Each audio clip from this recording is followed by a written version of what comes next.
এই স্টেশনটা প্রাচীন সভ্যতার সেই একান্ত যুগে যা আপনারা এখানে এই ব্রিটিশেরা শাসন করার সময় এই রেল স্টেশনটা স্থাপিত করছে।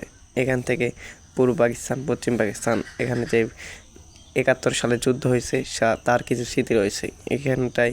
আজকে আপনাদের দেখাবো আমি, কারণ আমি বেয়ার গেছি সচরাচর সব জায়গায় যাই, কিছু স্টোরি, কিছু নতুন আপডেট, কোনো কিছু তুলে ধরার চেষ্টা করি। আর এখান থেকে লোকজন নাই, মানুষ নাই, এখান থেকে বেঁচে পড়তে হবে কীভাবে। এই সেই পরিত্যক্ত স্টেশন যেখানে এখানে 2, 9, 8, 9 যাই হোক 6, এগুলো আমি গণিতেও দুর্বল। যাই হোক আপনারা এই কে .. মি যাই হোক এলা সম্পর্কে অতটা আমার এক্সপিরিয়েন্স নাই, যদি আমি মূর্খ মানুষ। তারপরে এই স্টেশনে ঠিক আছে আমাদের এখান থেকে রাজশাহী, ঢাকা, রংপুর আদার্স 2 সাইডেরই কাজ চলে, মানে 2 সাইডে যাতায়াত চলে, কিন্তু দুঃখজনক হলেও এখানে কোনো সংস্কার নাই। আর আপনারা লাস্ট যে জিনিসটা আপনাদেরকে দেখাবো সেটা যদি আপনারা দেখেন আরও অবাক হবে। এই জিনিসটা বাংলাদেশের ঠিক একমাত্র এই এক স্টেশন যেটা আপনারা যদি এর স্টোরি শুনেন, এর ঘটনা জানেন, তাহলে আপনারা হতাশ হয়ে যাবেন আর বিনোদনও পাবেন কিছুটা। এই ভুতুরে আত্মার স্টেশনে যদি আপনারা কখনো আটকা পড়ে কখনো বেঁচে ফিরতে পারেন না, আর আজকে আপনাদের দেখাবো এই স্টেশন থেকে কিভাবে বেঁচে ফিরতে হয়।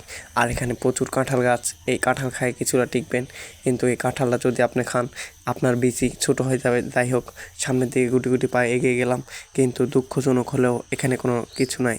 কিন্তু কবি রবীন্দ্রনাথ ঠাকুর বলেছে, যদি কাউকে ভালোবাসো তবে তাকে ছেড়ে দাও। আমি ছেড়ে দিয়েছিলাম, হাঙ্গামা আমাকে বাইর থেকে আর কি দিচ্ছি। তো গাইস দেখতেই পাচ্ছেন ওখানটায় লেখা আছে জাফরপুর, দেখ স্টেশন লেখা নাই, এটাই সেই। আর হাতের ডানে দেখতেছেন আপনারা যে এটা হচ্ছে মসজিদ এই জাফরপুর স্টেশনে। আর এখানে দেখতেই পাচ্ছেন আপনারা এটা হচ্ছে স্টেশন মাস্টার, আর ওটা বুকিং অফিস। যাই হোক এই এই এই অফিসটা কতদিন থেকে পড়ে আছে আপনারা জেনে অবাক হবেন। একটা সময় ছিল যে এটায় অনেক মানুষ যাতায়াত করতো, কাজ করতো, বা মানুষের ভিড় ছিল, কিন্তু এখন মানুষ নাই, স্টেশনের পরিষেবা নাই, কোনো কিছুই নাই। যাই হোক আপনারা এই যে এখান থেকে আমি শুনি নাই, কিন্তু আমার বাবা মা এখান থেকে ছোটোবেলায় যে টিকিট কাউন্টার এখান থেকে নিছে। যাই হোক আর বড় হয়ে মনে হচ্ছে সেই স্মৃতিগুলোর কথা আর এখানটায় আসা।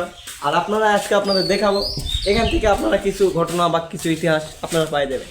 আর এটা জাফরপুর স্টেশনের রেল স্টেশনের এতটাই ইতিহাস আছে আপনারা জানে অবাক হয়ে যাবেন। So follow me. এই জীবনে কোনো কিছু হোক আর না হোক, সামনের পথে এগিয়ে যেতে হবে। ব্যর্থতার পরে সফলতা আসে, কিন্তু কিছু পথ। এই যে হাতের ডানে দেখতেই পাচ্ছেন এটা হচ্ছে টিস্যু দেওয়া মোতা, টয়লেট, যাই হোক ওয়াশরুম, বেসিং, যেভাবে না মোতায়। আর গ্রামের ভাষা, আমরা গ্রামের লোক, যাই যা করে করুক আমাকে এটা দেখেন লাগবে। আর এই যে দেখুন যাই এই যে কল, আপনারা ভাবেন না গরুর কল দেয়া, এটা আসল ন্যাচারাল কল। এই বাংলাদেশে ফ্রিতে আপনি কলে চাপ দিয়ে একদম ফ্রেশ পানি খাইতে পারবেন, ঠিক আছে। আর এই কলটা পুঁততে বেশি টাকা লাগে না। আর এখনকার মানুষ যাই হোক অলস হয়ে গেছে, আর এই কল থেকে পানি উঠাইতে চায় না, কিন্তু এখান থেকে আমার এখন পানি খাইতে হবে। আমার অনেক চেষ্টা পাইছে, আমি অনেকটা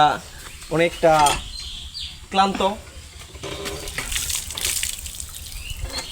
পানির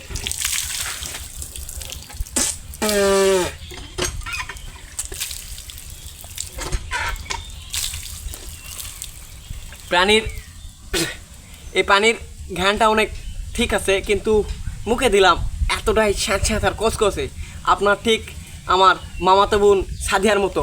আর সাদিয়া নামের মেয়েরা খুবই বধ হয় আপনারা জানেন, কিন্তু তারপরে আপনাদের যে এতক্ষণ পর্যন্ত যে জিনিসটা আপনাদেরকে স্মরণীয় করা বা এই স্টেশনের মেইন যে জিনিসটা আপনাদের দেখাবো সেটা আপনারা জেনে অবাক হবেন। আপনারা এতটাই অবাক হবেন যে আপনার কল্পনারও বাইরে।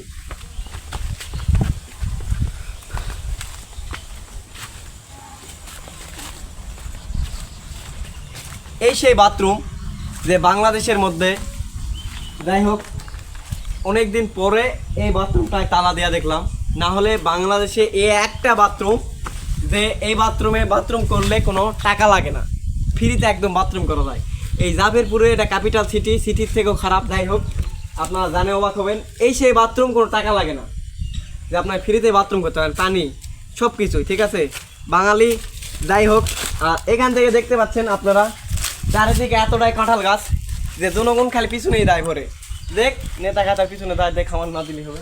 যাই হোক, বাংলাদেশ নেতা খাতার পিছনে আর কি বলবো, নেতা খাতা হচ্ছে এই দেশের সুর। যাই হোক, আমিও ছোটোখাটো একটা নেতা, আপনারা জেনে অবাক হবেন। আমি নেতা আগে বাইত মানে মায়ের চামচামো করি, বাইরের কাজ করি, মা যা কয় তাই শুনি। কিছুটা নিজের নেতাও মনে হয়, আবার কিছুটা নিজের সুরও মনে হয়। যাই হোক, আমার জীবনে কোনো লক্ষ্য নাই, আমার জীবনের লক্ষ্য আর কিছু কি